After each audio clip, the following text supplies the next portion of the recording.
Episode 2 of Daily Coach TV is going to be live on July 8th, that's a Wednesday, at 12:30 p.m. Eastern, 9:30 a.m. Pacific. If you aren't familiar with Daily Coach TV, it's a brand new live stream show, 45 minutes long, and it's co-hosted by WNBA champion and Women's Basketball Hall of Famer Lynn Dunn and Maryland Men's Basketball's Director of Process, Coach Josh Chambers. Our first episode featured 3 special guest coaches, Carol Hutchins from Michigan Softball, Mark Trestman from the Chicago Bears, and Jay Martin from Ohio Wesleyan Soccer. And together, the group of 5 coaches talked about core values. You can join the show live by registering at the link in the description. If you can't join us live, register anyway and we'll send you the replay that you can watch through the weekend. For those of you that can make it live, don't forget to bring your questions. We'll see you on July 8th. Welcome to the Daily Coach's Sports Leadership Lessons, a reading of some of our greatest hits from more than 6 years of email newsletters that have been read by tens of thousands of leaders and learners. If you want our latest newsletter delivered to your inbox every day, you can subscribe for free at thedaily.coach/subscribe or follow the link in the description. What our elders know, the lessons we often learn too late. There's a reality that none of us can outlead, outsmart, outcoach, or outperform. One day, we'll all be called home.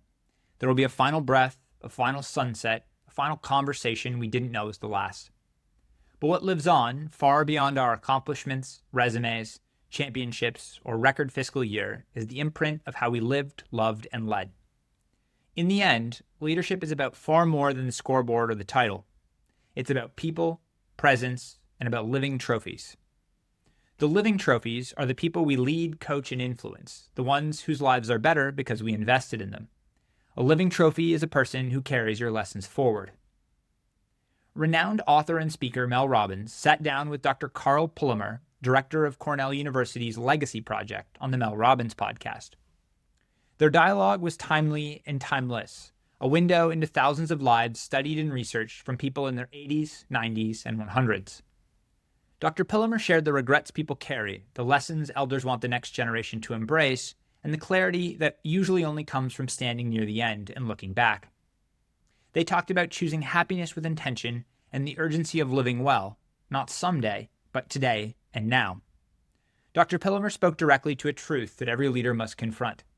The secret to a fulfilling life is to be able to distinguish and act on the difference between what you can control and what you can't.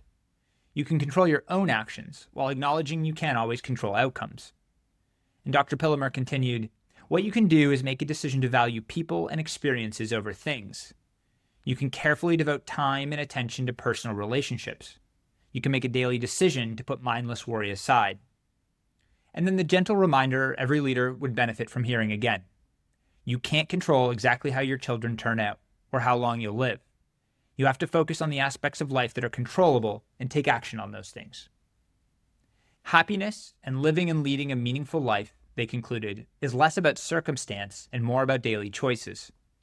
Based on Dr. Pillemer's research with thousands of modern elders, here are 5 life lessons that people often learn too late. Most regrets are about relationships, not success. At the end of life, people don't wish they'd worked more. They wish they'd asked for forgiveness, stayed connected, and not let relationships fracture due to pride or neglect. Say how you feel now. The right moment rarely comes. People regret staying silent, not apologizing, not saying I love you, and assuming others already knew. Stop trying to control everyone. On average, older adults are happier because they understand this truth. You can't control others' beliefs, patterns, or choices, but you can control how much time and energy you waste dwelling on it. Accept people as they are. Most relationships don't just heal through huge emotional conversations about the past. They heal through dropping judgment, allowing people to be who they are, and showing up as a friend instead of a critic. Live like your life is short. When you understand life isn't endless, your priorities change quickly. You stop wasting energy on resentment. You start choosing connection, presence, forgiveness, and courage. So as we move through today, we have a unique opportunity to pause, reflect, and ask ourselves, where can I improve in these 5 areas? Where can I love more courageously? Where can I lead more intentionally? Where am I withholding presence from the people and the missions that matter most? Thanks for joining this episode of The Daily Coach. On behalf of Michael Lombardi, Coach George Raveling, and the entire Daily Coach team, we're grateful for your support. Remember, the most important person you will ever lead is yourself. Keep growing, keep learning, and most importantly, keep showing up.